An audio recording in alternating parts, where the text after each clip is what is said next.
Hello YouTube, this is Philip20 again today, and it's in the morning, and I'm going to show you what's going on. We got severe overcast. Right now it's about 475 watts. It's about 11 o'clock in the morning, and what's going on is we've got, this inverter is giving me trouble, okay? Now, I want to go over some things. I'm currently consulting a different inverter company, and they're telling me that they make similar looking inverters, but they're not the same.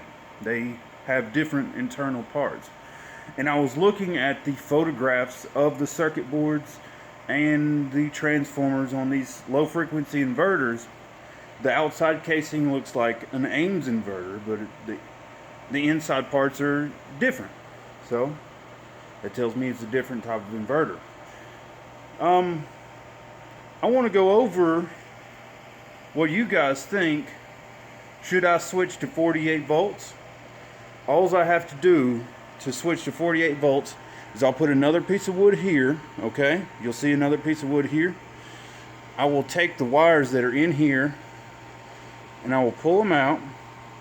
The two wires that go to this inverter, these two 4-aught wires, and then I will put a box right here, and then I'll put a 90 right there in its place, and I may shorten this box quite a bit. I may bring this box over here and bring it, to where the box stops right here, or I may put a whole new shelf up, because with a 48 volt system, I'm going to need 4 more batteries to make 2 banks of my solar array. So if I do the piece of wood and this and that, and to be honest with you, the only reason why I'm consulting this company is because they're not expensive, and it's a really good price. So what I'm considering is to switch everything up to 48 volts. It'll take a little bit of work, but not a lot of work. All the work will be putting that box right here, okay? I'll put that box right here, and then I'll put a 90 in right there, and then put that box there, and then I'll have to add 4 more batteries, or I can put a shelf up, and a shelf where it holds 8 batteries, 8 batteries, 8 batteries, and 8 batteries. I'll have to move this vent pipe over to the top of the shelf because hydrogen gas floats. It's lighter than air, so you have to move the pipe to wherever it's necessary. I could bring it around and straight through here and into the top of a shelf here. I want you guys to tell me what you think about that situation. Is that something you would want me to do to promote, to benefit my channel and to benefit my solar array? This inverter consumes 200 watts just to be on.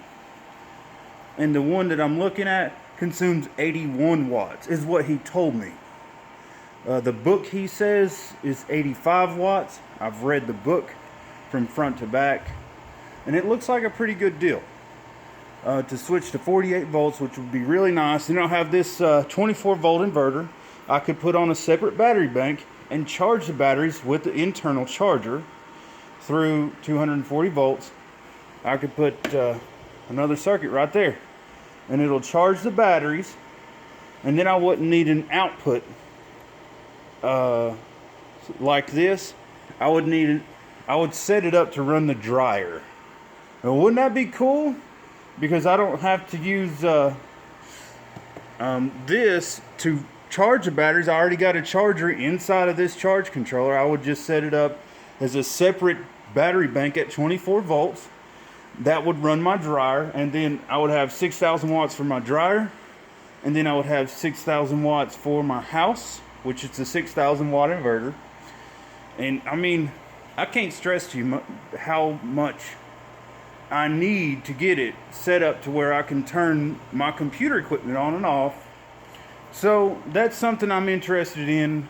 You telling me what you think. I know these inverters are made in China, but it hurts my feelings none where it comes from, as long as the product solves my problems. And then on top of that, 2 is 1, 1 is none. I can get another inverter, and this is a deal I don't want to pass up because it's a pretty good one. Not going to say what it is. I'm just going to say that it's a really good deal. And I'm working on a YouTube website where all off-gridders, firearm, solar guys, all these type of guys will have a place that they can go and start putting some really cool information up for, or a new blog area. And all the YouTube channels that are interested in this, I can put your tweet address directly on the website, so other people that like solar or off-grid stuff can go straight down to all the tweets and see it. So if you're interested in getting some promotion for your channel too, you can let me know just by contacting me via YouTube messaging, and I'll show you. It's a work in progress, and I look forward to producing this out, and it's not going to be no charge to nobody. It's just going to be there for everybody to use to make a community base in, solar for everybody. So this is something that everybody can do, and it's totally free, but I'm still having trouble with making new accounts with it. But once I get it figured out, I'll let you guys know. I'll put that up in a new post for you. And also, once I get this system, if I do this system, I think I might do it. If I do that, do you want me to show you step by step what I did to convert it to 24 volts to 48 volts? Or do you want me to just take it apart, knock it out, and get it done as quickly as possible? I don't mind doing the video. It just takes a little bit more time to set up the lighting and the equipment. So if you let me know, this is Philip 20 with Guns, Games, and Racing, and I will holler at y'all later.